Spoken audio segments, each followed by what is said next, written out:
Welcome to Spam Filter for Your Brain, bite-sized ponderings on how our thoughts influence our behaviour and our lives, and because we're all connected, how our thoughts impact the world.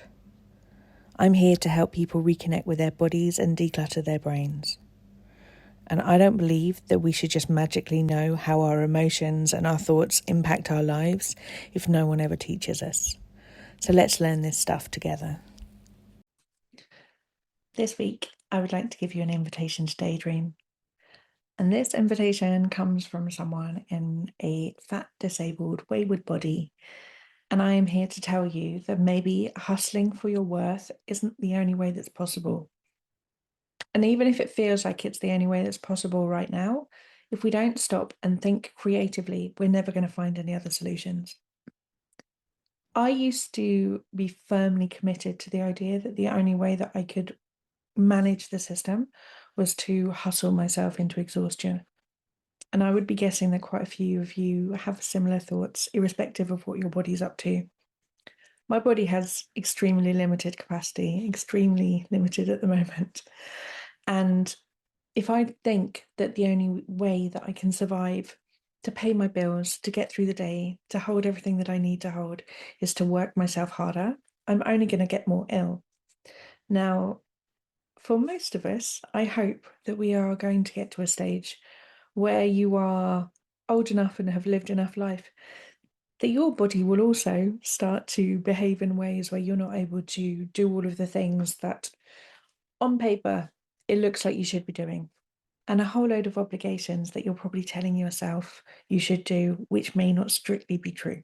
And this week, I would like to look at the possibility of getting curious about how else we could manage this.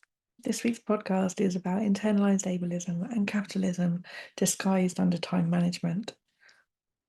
I used to feel very much like I was trapped in a body that wouldn't play the game. And actually, I think the game's a bit rigged. I think many of us have bodies and capacities that are not fit for a system that idolizes exhaustion. There have definitely been moments where I felt trapped by my body. And I bet that there's probably some situations for you where you felt a little trapped too. Maybe it's by caring responsibilities, maybe it is by the rising cost of living, maybe it is by work situations or dynamics around you that you feel like you don't have any control over. When I felt trapped, I was unable to think about anything creatively. I was unable to think about what else could be possible. And most importantly, I felt unable to rest because I felt that the moment that I stopped, the whole thing would fall down. The truth is that things were a lot more likely to fall down when I wasn't taking care of myself because I was so overstretched. Now, I know that most of us know this stuff, and it is quite often just lined with, well, how do I rest? The bills still need to be paid. All of this stuff needs to be done. And I bet that there are pockets of time hiding in plain sight where you are telling yourself that you should be doing things that maybe you don't have to, which could be reclaimed. I bet there are moments in your life where you are not being as kind to yourself as perhaps you could be, and you spend a whole load of time trying to navigate your emotions around the fact that you haven't been as gracious or as compassionate to yourself as would be helpful in this situation. I bet that there are a whole load of pockets of time that you spend trying to navigate how other people feel and how other people behave so that you don't have to think and feel particular things about them if they carry on heading the way that they're heading. There are ways that we can find these tiny little pockets of time, and they build.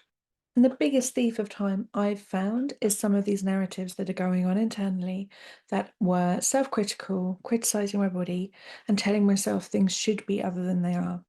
So when I told myself that my body was wrong, that I should be doing more, my body went into feeling like it was being attacked, because it was, and I was having to navigate all of the stuff that came up when I was receiving that kind of criticism. And that was time that could be spent relaxing, having something tasty, calling a friend, doing something that was nice and rejuvenating and nourishing. These voices that we have, the inner narratives, are time stealers. They are joy stealers. Frankly, they suck the love out of our life. Learning to identify the ways that we undermine ourselves is the key solution I have found to being able to step away from exhaustion, overwhelm, burnout, and chronic pain.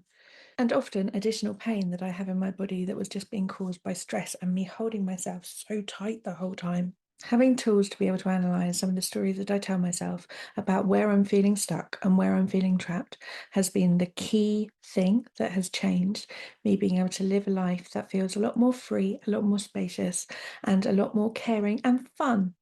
I make time for fun. I make time for my friends. And I believe that that's possible for all of us.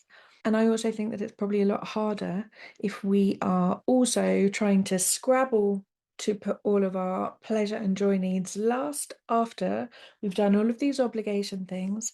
And whilst we have this background noise telling us that we're not getting things right, that we have to stretch ourselves so thin that there's hardly any of us left. And so by the time that we get round to being able to have any fun, we're quite simply too tired to take anything up. Another way is possible, but it's hard to imagine what that other way could be if you're so tired that you just want to zone out the whole time. I hope that you know by now. Inside Self Care School, we have a whole load of mind management tools, and I want you to know I really don't want to gatekeep this information. I think that it's crucial for change. There is a full wage fee if you can afford it. There is a concessions fee if you need that available to you. And if you can't afford that, I offer scholarship programs. So if not being so tired all the time sounds like something that you would like, please do message me. These tools are available so more of us can free ourselves up from getting out of survival mode and reclaiming some of the joy that we all deserve. I wish that for you. The resources are there and they're available. And I hope that just this idea of bringing kindness to our bodies, bringing kindness to our schedules, making room for curiosity, play, bliss in your life might be something that sounds a lot more exciting than being overwhelmed and exhausted. If you would like to be less overwhelmed and less exhausted, you know where to find me. There's links in the show notes underneath, and I will speak to you next week. If you've been enjoying what you're hearing on the podcast, you will love Self-Care School.